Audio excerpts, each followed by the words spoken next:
Oke teman-teman semua, selamat sore, Erev Tov Shalom Laim, bonsoir à tous, ya, guten Abend, guten Abend, ya, buonasera, buenas noches, ya, walaupun belum malam, ya, buenas noches, konbanwa, buat semua, masa al khair, ya. Hari ini hari Ahad, tanggal 8 Juni 2025, malam ke 13 Zulhijjah 1446 Hijriah. Jadi malam tasyrik terakhir malam ini. Besok ternyata sudah hari tasyrik, tanggal 13 Zulhijjah 1446 Hijriah. Jadi batas akhir takbiran di hari tasyriknya itu di hari besok sore, hari Senin 9 Juni 2025, ba'da sholat asar, teman-teman. Jadi besok udah hari terakhir takbiran sampai asar.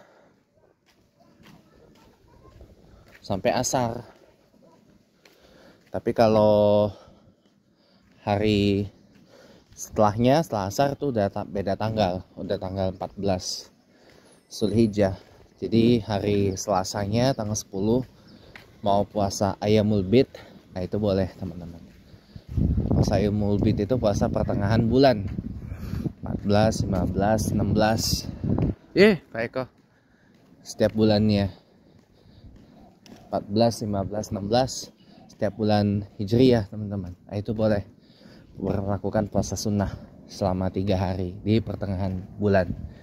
Nah, teman-teman semuanya, sore ini mungkin teman-teman bertanya-tanya ya, kan Amerika Serikat di bawah kepresidenan Donald Trump di periode yang kedua ini kan gencar banget mendeportasi banyak imigran, ya kan, banyak warga negara asing. Nah, kalau yang documented, yang terdokumentasi di catatan imigrasi USA, itu pasti nggak bakal kena sasaran deportasi atau nggak bakal dideport sama pemerintahan Presiden Trump, karena kan sudah tercatat sebagai legal immigrant, sebagai legal migrant yang tercatat di kantor imigrasi di Department of Justice atau Departemen Kehakiman Amerika Serikat gitu. Jadi kalau yang udah punya legalitas, dokumentasi tinggal di USA, itu pasti nggak bakal ke deport, nggak bakal terdeportasi, teman-teman, nggak bakal terdeportasi. Tapi kalau yang undocumented, yang tidak terdokumentasi, sudah pasti akan kena deportasi, udah pasti akan kena deportasi oleh pemerintahan Trump gitu, teman-teman. Apalagi ya, ini masif banget. Dan ada beberapa di antara yang terdeportasi itu, atau yang terancam dideportasi itu adalah, beberapa di antaranya adalah warga negara Indonesia yang statusnya undocumented atau migran yang tidak atau imigran yang tidak terdokumentasi di kantor imigrasi di Departemen Kehakiman atau DOJ Amerika Serikat gitu.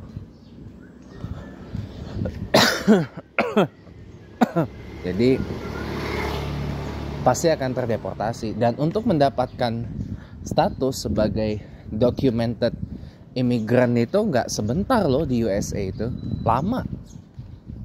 lebih dari setahun untuk mendapatkan status sebagai documented documented immigrant di USA. Kalau mungkin gini teman-teman, tafsirnya pemerintahan Trump sekarang ini tuh undocumented immigrants atau imigran yang tidak terdokumentasi itu sama dengan illegal immigrant atau imigran ilegal. Wih, DB coy, mau plat Manado, mantep juga tuh. NMAX plat Manado. DB itu plat Sulawesi Utara teman-teman. Plat Sulawesi Utara Manado.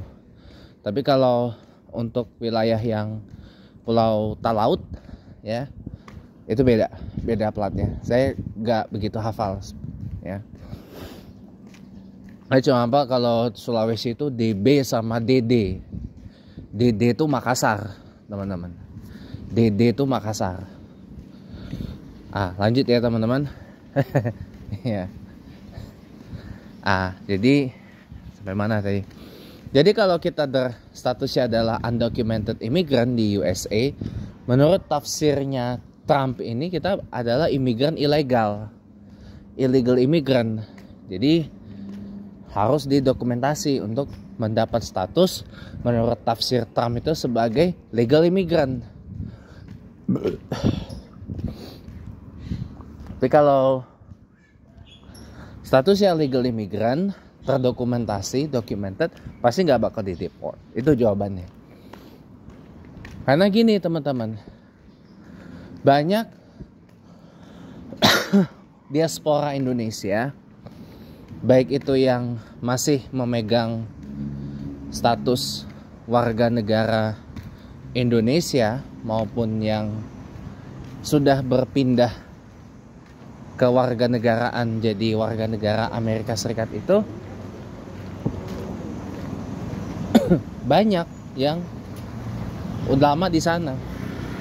Nah, mereka yang kemudian menjadi warga negara Amerika Serikat itu kan adalah mereka yang tadinya warga negara Indonesia yang bermukim lama di sana. Yang bermukim lama di sana. Gitu, lebih dari 5 tahun lah intinya. Lebih dari 5, udah puluhan tahun lah ibaratnya.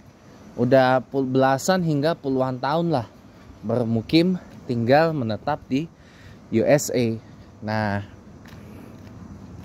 karena dirasa di USA itu quote and quote punya jaminan Pak Eko punya jaminan masa depan yang lebih baik ya.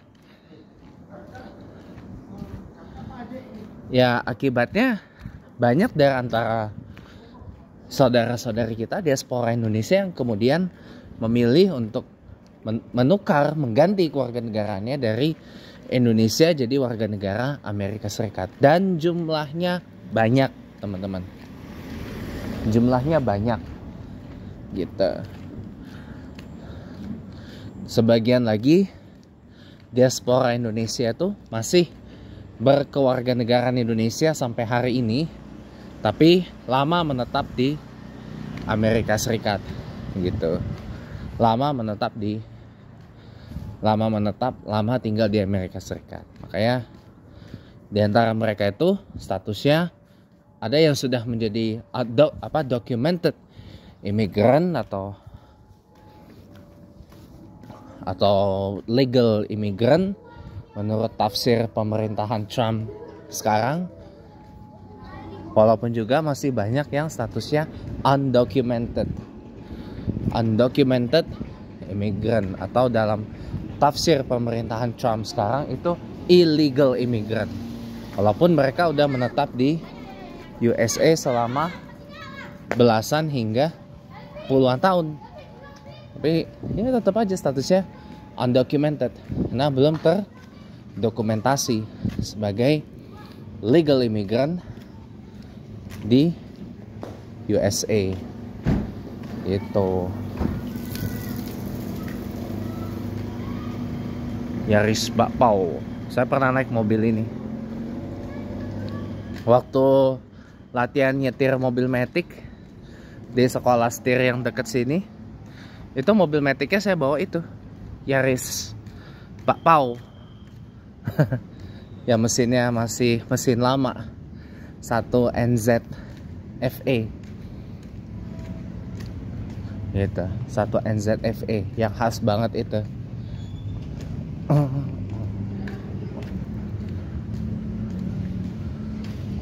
Yang kemudian diganti oleh 2 NR FE Dual VVTi.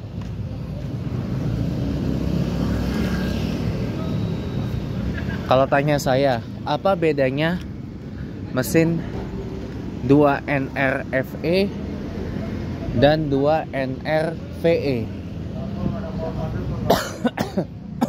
Begini teman-teman, kalau yang membedakan itu adalah nomenklatur akhirnya.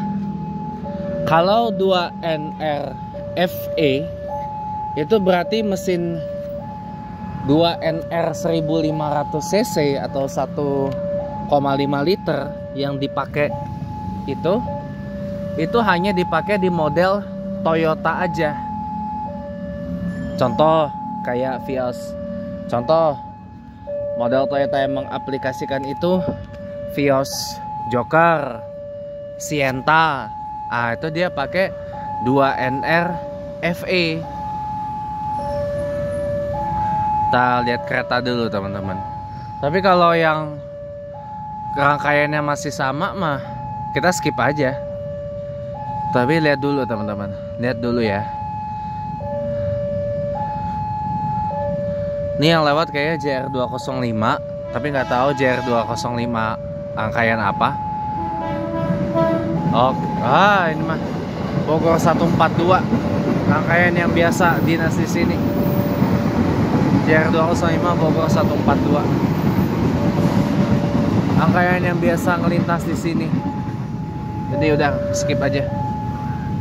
Nah, jadi kalau 2 NR FE itu artinya mesin 2 NR 1500 cc 4 silinder dual VVTi itu artinya hanya dipakai di mobil Toyota aja. Contohnya kayak di Vios Joker, Yaris Joker, ataupun Sienta. Contohnya.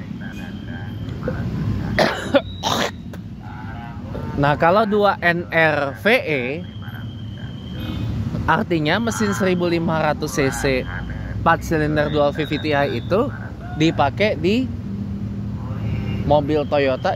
Mobil kita dulu tuh Ford Laser Lynx. Baru lewat tadi di sana. Artinya adalah mesin tersebut dipakai di mobil Toyota dan Daihatsu. Contohnya seperti yang dipakai di Avanza,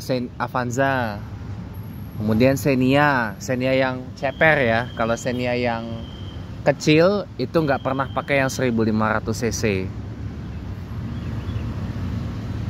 Itu pakainya dia 1300 cc aja.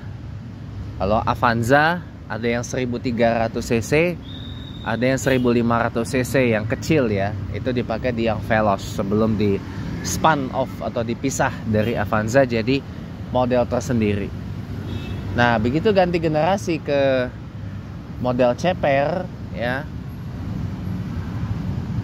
Itu Xenia juga pakai yang 1500 itu. Makanya jadi mesinnya 2 NR VE. Kenapa? Karena dipakai di Toyota dan Daihatsu secara bersamaan. Contoh lagi, predesesornya 2 NR VE apa? 3SZ VE atau K3 VE 1300 cc. Yang suksesornya 1 NR apa? 1 NR VE gitu. Atau 1 NR FE yang dipakai di mobil Toyotanya aja. Tapi kalau dipakai juga di Daihatsu itu kodenya jadi VE. Ada lagi nggak mobil yang pakai mesin Toyota 2 NR VE selain Avanza, Xenia, Veloz? Ada. Yaris Cross yang ASEAN, kemudian Vios DNGA. Loh kok Vios DNGA Pak? Apa itu DNGA? DNGA itu Daihatsu New Global Architecture ya. Jadi Toyota Vios yang baru ini dibangun di platform Daihatsu, teman-teman. Dibikin di platform Daihatsu bersama Avanza, Xenia, Veloz, dan Yaris Cross. Tepatnya di NGA B. Kalau di NGA E yang tadi tuh Toyota Race dan Daihatsu Rocky. Nah, tuh dia ada mesin turbo 3 silindernya. Belakangnya pasti VA. Karena memang dipakai di baik itu untuk di Toyota dan Daihatsu gitu.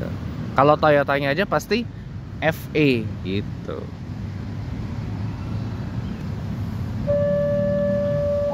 Kok bisa pakai Daihatsu bermesin Toyota? Dari sejak 1967 Toyota dan Daihatsu itu udah menjalin kerjasama.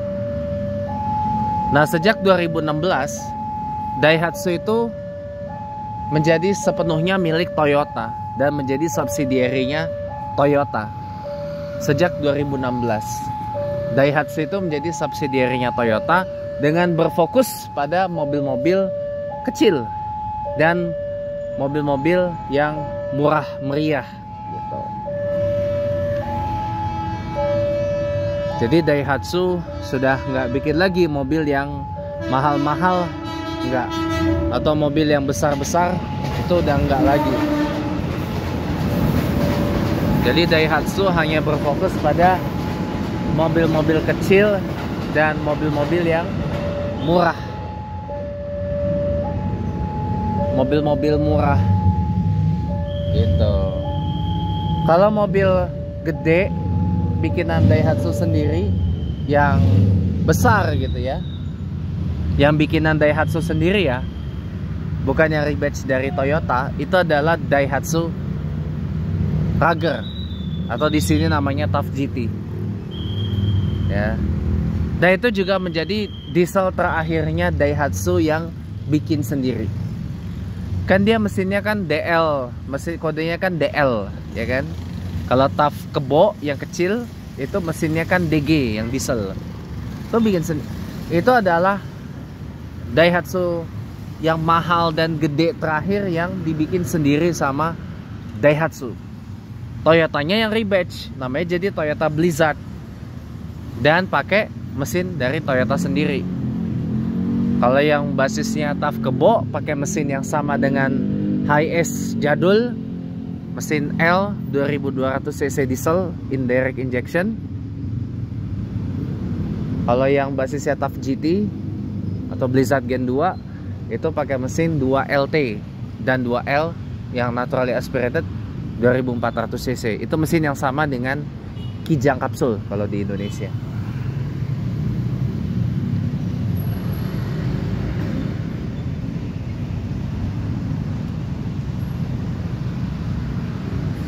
Nah,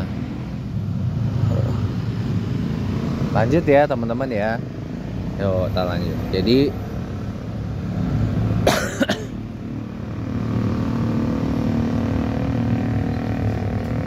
tuh, jadi Daihatsu itu sudah sepenuhnya dimiliki oleh Toyota sejak 2016. Makanya setiap mobil Daihatsu itu pasti menggunakan mesin dari Toyota,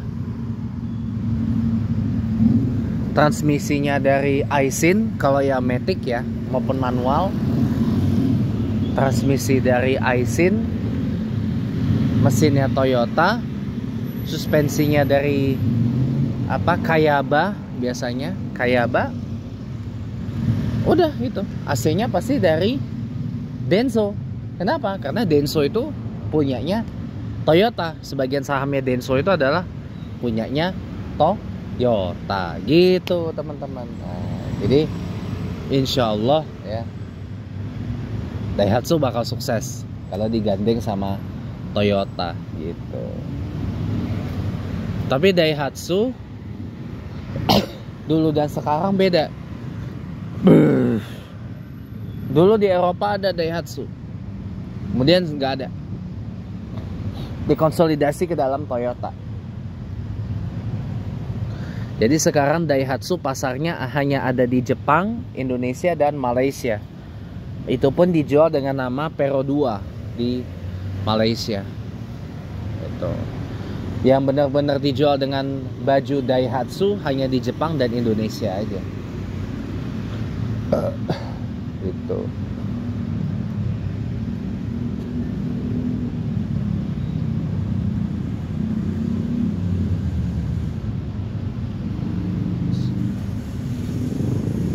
Daihatsu itu kantor pusatnya di Osaka, teman-teman.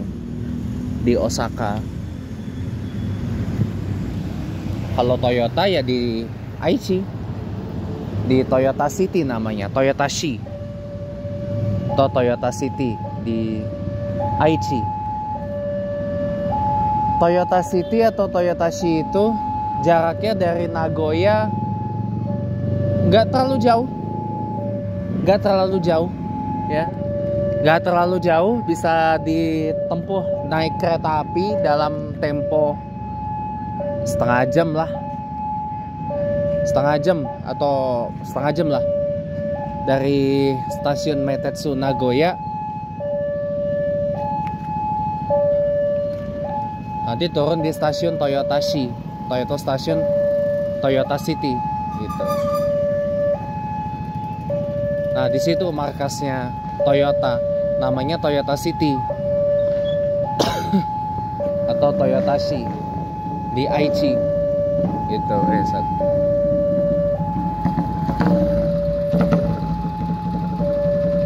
Kalau bandara yang melayani itu kayak Bandara Chubu Central Japan International Airport atau Chubu Centrair.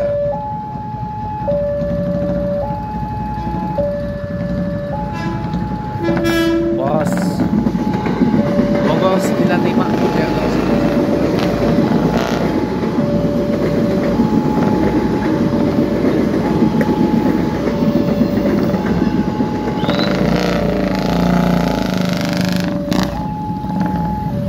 itu harusnya motor yang nggak berplat nomor itu nggak boleh jalan itu, illegal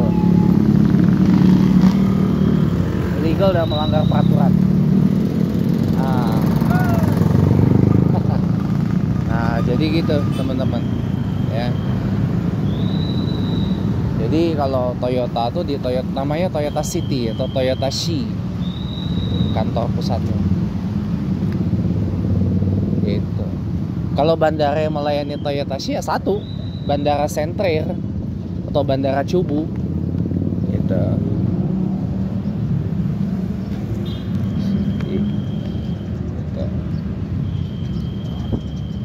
Gitu. Kalau tanya Bandara Chubu tuh di mana? Di Tokoname. Masih agak sedikit jauh lah dari Nagoya, ya.